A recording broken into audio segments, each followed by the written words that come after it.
suis ici pour mes études.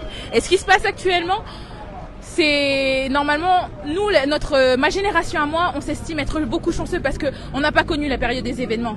Et là, ce qui se passe en ce moment, c'est quelque chose qu'on n'a jamais connu. Normalement, on ne devait pas connaître ça parce que justement, il y a eu des accords qui ont été faits par nos vieux qui sont passés avant nous. Vous avez une paix depuis plus de 30 ans. On a une paix depuis plus de 30 ans. C'est purement politique. C'est une incompétence purement politique. Et le fait d'ouvrir ce corps électoral, c'est vouloir nous rendre minoritaires par rapport à tous les autres Français qui viendront et tout pour voter.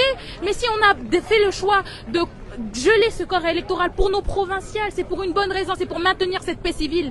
Et nos vieux, que ce soit Chibaou ou La Fleur, ils ont passé cet accord-là, avec les accords Oudinot et Matignon, les accords de Nouméa, tout ça là, ça participe au processus de décolonisation. C'est un long chemin et périlleux. Et pourquoi ? Parce qu'on a fait le choix de vivre ensemble. Et nous, le vivre ensemble, on le fait tous les jours, à l'école, dehors, dans la rue, quand on prend le car. Le vivre ensemble, c'est nous. La Nouvelle-Calédonie, c'est une mosaïque de culture, une mosaïque de visages. Et on a accepté ça. Parce que pour nous, on forme la Nouvelle-Calédonie. Mais là, ce qui se passe là, c'est du n'importe quoi. C'est parce que quoi ? L'État a voulu mettre son grain de sel dedans. L'État a voulu privilégier ses intérêts. Et c'est pour ça qu'on y arrive encore une fois à cette mini-guérilla urbaine. Parce que c'est ça. Et le fait de déclarer le statut d'urgence. Le statut d'urgence. Là, ils ont envoyé 4 escadrons en Nouvelle-Calédonie. D'accord. Mais tous nos morts là, c'est pas des flics qui les ont tués. C'est des personnes, des civils qui se sont cagoulés, qui ont pris les armes et ils sont descendus. Est-ce que c'est normal qu'un élu local politique, il va dans la rue et il abat des jeunes ? Pourquoi ? Parce qu'ils ont la mauvaise couleur de peau, ils étaient là au mauvais moment. Est-ce qu'ils connaissent, ils sortent d'où ? Est-ce qu'ils savent les études qu'ils font ? Ils n'ont pas allumé de feu. La personne qui est tuée, le premier jeune Kanak qui est tombé, il s'appelait Djibril. Qu'on n'oublie pas son nom, il est tombé en BTS, c'est un mec de Marais, un jeune de Marais en BTS à Jules Garnier. Pourquoi ? Il était là au mauvais moment. Qui l'a abattu ? Un élu loyaliste, un adulte. Les autres jeunes, qu'est-ce qu'ils ont fait ? Ils ont démoli tout ça et tout. Mais c'est matériaux. Est-ce qu'une vie, elle vaut tous ces matériels-là ? Toutes ces entreprises, est-ce qu'ils peuvent pas reprendre de l'argent et reconstruire tout ça ?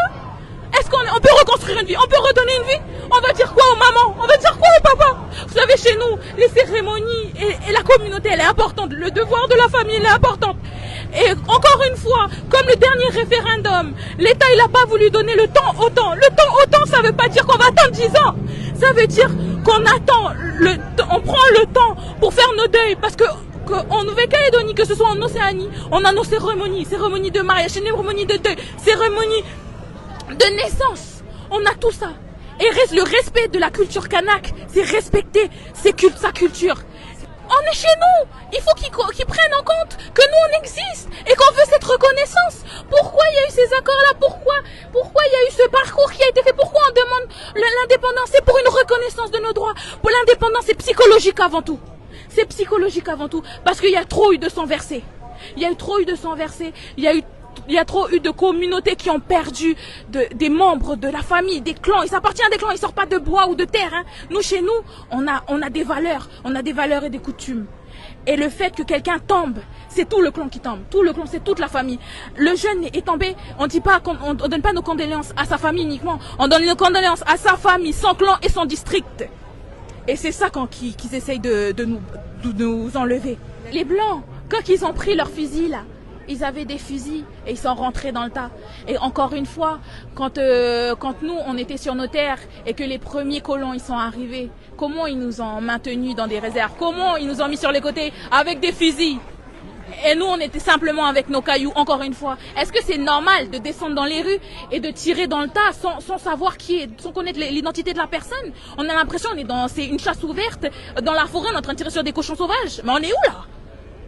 Si nos vieux, ils ont fait le choix de manifester dans la paix, c'est parce qu'ils ont connu les événements, ils ont connu les tragédies qu'il y a eu. Nous, et c'était pour nous préserver qu'ils ont fait ça. Et malheureusement, on n'enseigne pas assez l'histoire kanak et l'histoire de la Nouvelle-Calédonie aux enfants, à la jeunesse. C'est la Nouvelle-Calédonie de mon enfance. Vous savez, nous, on a vécu tout le temps avec tout le monde, toutes les ethnies. Moi, je suis une enfant de 2000. Et moi, j'ai grandi dans des quartiers défavorisés, mais j'étais à l'école avec tout le monde. Il n'y avait pas de différence. Et on vivait tous ensemble. On allait prendre le goûter tous ensemble. Peu importe, Wallisiens, Vietnamiens, métropolitains, on a vécu ensemble et on a tout partagé ensemble. Moi, vous savez, mes amis, c'est de tous les bords, tous les horizons. Mais parce que c'est ça la Nouvelle-Calédonie. La Nouvelle-Calédonie, c'est un peuple qui a décidé de vivre ensemble et de partager cette histoire commune. Et il faut que chacun, ils acceptent cette histoire. Et le problème aujourd'hui, c'est qu'il y a beaucoup trop ils nient trop l'histoire et ils veulent, il y a trop de raccourcis qui est fait. On minimise les faits de l'histoire, alors que non, c'est pas ça. C'est pas ça. Il faut arrêter de servir ses intérêts. Comme Jean-Marie Tjibaou, il a dit, on fait pas partie de la faune et de la flore. Hein. Quand vous êtes arrivé en Nouvelle-Calédonie, il y avait un peuple, il y avait des personnes. Et le truc, c'est qu'il faut comprendre avec la Nouvelle-Calédonie, c'est que et l'Océanie elle-même, c'est que nous on est un peuple de guerriers. On n'a pas trop la diplomatie en nous, donc on va pas vous répondre avec des bisous malheureusement. On va répondre assez fortement. Pour se défendre, puis quand on nous malheureusement, pas, quand on nous écoute pas, qu'est-ce qui nous reste? Là, on interdit TikTok. On est en Corée du Nord. Nous, on est en démocratie. Et la France est un pays qui se targue d'être le pays des droits de l'homme. Hein. Je suis désolée. La justice, c'est pour tout le monde. C'est-à-dire que les personnes, les adultes là, qui prennent leurs armes et qui tirent sur les enfants, il faut que eux aussi, ils soient jugés. Il faut que eux aussi soient restreints. Il faut que la justice soit équitable pour tout le monde. Pourquoi c'est qu'un seul camp? Pourquoi c'est nous les méchants? Pourquoi tout le temps c'est nous les méchants alors qu'on est chez nous, on est sur nos terres, on a des droits aussi, on fait pas partie de la faune et de la flore. Hein. On existe. Merci infiniment. Merci beaucoup. Madame. Merci beaucoup.